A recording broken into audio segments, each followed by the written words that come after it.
But I also know players on that team that are like, oh, hell no, we don't want to just be here. Did you hear what Sheryl Swoopes said about the Indiana Fever?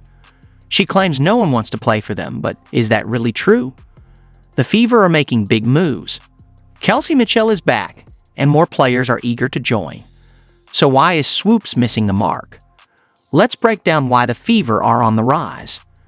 She's been vocal in her criticism of Caitlin Clark and the team, often questioning their defense. Defensively, besides Aaliyah Boston, besides Lexi Hull, because I think Kelsey Mitchell's an okay defender.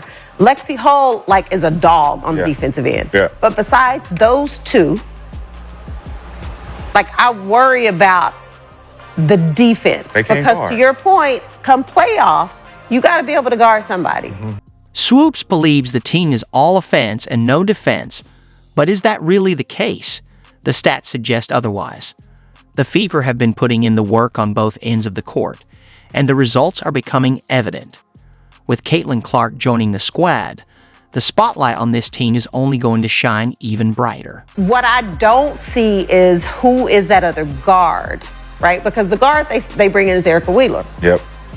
Who's the other guard that you can bring in that can defend somebody? I think that they're the women's version of the Dallas Mavericks. And I see Caitlin being Luka. I like that. Kelsey Mitchell being Kyrie. I like that. Yeah. They got pieces that are very dangerous, but they haven't decided to play defense individually. That's not all. Swoopes claims there's a lot of drama surrounding the Fever, painting a picture of a team in turmoil. But when we looked into it, we found something completely different. The truth about the Fever's locker room culture is nothing like what she's suggesting. In fact, it's the exact opposite. And it's so funny to me that it's just so rough. There's a lot of shit going on and is it only with the Fever that you just so happen to know that people don't want to be in Indiana? What about the other places? Is it just the Indiana Fever? Because Caitlin Clark is there. So what possibly could be going on in a situation where you have all the fans, you're getting paid, you're nationally televised, social media is growing, you got the best fan base, your merchandise is going up, your jersey sales are going up, everything. But here's the thing. The Fever might be the hottest team in the WNBA right now. Kelsey Mitchell just re-signed and more players want in. It's like Swoopes is looking at a different team. So why is she so focused on them? The Fever are building something special, strong culture, passionate fans, and a bright future. Players aren't leaving. They're lining up to join. But if you don't want to be here, hey, we're not forcing you to be here. We want people who want to be here. Natasha Howard, DeWanna Bonner. You know what I'm saying? Cunningham, Colson. We want players who want to be here. Kelsey Mitchell, re-sign. Because you said significant pieces. It couldn't have been Alyssa Smith. It could not have been Alyssa Smith. I know that's not who we're calling significant piece. Let's start with the news that's got everyone talking. Kelsey Mitchell is back. Her return sends a clear message. Indiana is the place to be. And guess what? The rest of the league is starting to take notice. It's very clear, right? Let's listen to this. Look at her. Yeah, oh no. And Gil's point is right. And I've been saying it. A lot of people say it. When you're going to be in Indy, you're going to be making more money. You're going to be having more endorsements. Your contract will be higher. You're going to get treated right. You have the facilities on the way. You're going to get the most exposure in the WNBA, period, hands down, point blank. You're going to be national televised games. You're going to have national televised. That's right. Natasha Howard, a three-time WNBA champion, is now suiting up for the Fever, and Sydney Colson has joined the squad too. These aren't just random signings. Top talent is flocking to Indiana. So, what's behind this sudden surge? 2 words: Caitlin Clark. Her impact goes far beyond the court. It's reshaping the entire WNBA. Clark's jersey sales are skyrocketing, and other players are starting to think, I want in on this momentum. But here's where it gets even more exciting. The Fever aren't just attracting players. They're becoming a fan favorite. Merchandise sales are through the roof. Arenas are packed, and the buzz around this team is unlike anything seen in years. But tons, right? They played a lot of games the first half of the season. Yeah. And you can see the difference that rest made for this team, for individual players and for the team. But the beginning of the year, you have a player like an Aaliyah Boston, who was Rookie of the Year last year, #1 draft pick, a hell of a player. But because things weren't going the way everybody thought they should, then you got social media coming out calling her everything but a child of God. Made the kid delete her social media. And now that they're winning and she's playing better, oh my God, we love you, Aaliyah. And the wildest part? This is just the beginning. The Fever's roster is turning into a powerhouse, and other teams are starting to feel the pressure. Let's break it down. Mitchell's scoring, Howard's championship experience, Carlson's versatility, and the Clark effect bringing in even more talent. Add a fired-up fan base, and Indiana is building something special. But if you thought Swoopes was done throwing shade, think again. Her take on Aaliyah Boston is about to leave you speechless. But my thing is this. So what happens when Aaliyah ain't playing well again? Remember when Aaliyah Boston had a slow start to her rookie season? Well, Swoopes claims the fans turned on her faster than a quick crossover. But here's where it gets interesting.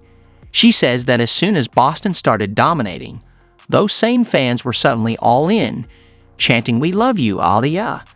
Can you believe Swoopes is trying to paint Fever fans as fair weather supporters? Yeah. And let me go ahead and say this. She's a professional athlete. LeBron goes through it. Stephen Curry goes through it. Everybody you can think of goes through it. Shohei Ohtani, Aaron Judge, Ronaldo, Messi, every player you can think of goes through it. From college, high school, all the way to the pros. And if anything, you're making it seem like it's probably not even as bad as some of this NBA stuff. And real. No one's paying attention to them. So all those players on there is fighting for a light, right? Fever has this big, bright light, which means someone like Boston, you wasn't playing well, everyone don't like you, right? When you are playing well, Jesus, open up the red carpet, boom. So she's getting the red carpet treatment when she's playing well, and when she's not, From get the who? fuck Who's out she of getting here. a red carpet treatment from? Just the social media fans. people. Was to her, her jersey, when they loved her, her jersey's moving like hotcakes. She's getting voted into the All-Star game. So it is a hate and love thing. So as the player, you have to understand that either you're gonna have this really high level hate and love, or you can be playing very great and no one notices you. But you can be playing very bad and no one notices you. And you're over here making a big deal, making it seem like there's a lot of stuff going on. So, are you saying Aaliyah Boston doesn't want to be there? I mean, if like, start saying names with your statements, because you're just putting stuff in the air. If you're not in the locker room, how are you expressing things like this? Goofy. If you're not in the locker room, Sheryl Swoopes, how are you expressing these things? Talking about more social media. Okay. Oh, social media. So you're just going based off social media. So where did it say, I don't want to be here in Indiana? And you're going based off social media. So you're making things up. You're making things up is what you're saying. Like right now, you're pretty much saying there's a lot of shit going on in Indiana. I don't want to be there. Significant pieces. And you're going based off social The stuff toward her is petty and jealous.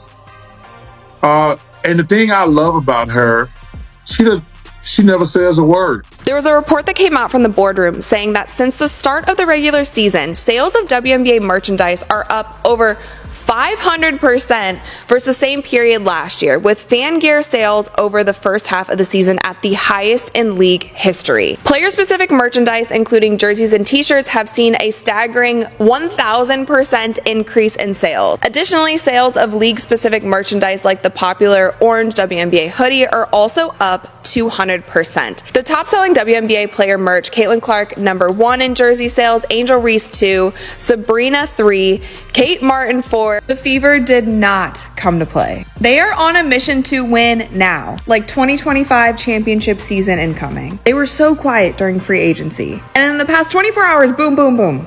Re-signed Kelsey Mitchell to a max deal. Picked up Natasha Howard, bringing her back to the Indiana Fever, where she was originally drafted. And then they just announced a 3-way trade, sending Alyssa Smith to Dallas and Sophie Cunningham coming to the Fever. This team in 24 hours just got exponentially better. Starting 5, Caitlin at the 1, Kelsey at the 2. Lexi Hall and Sophie can duke it out for the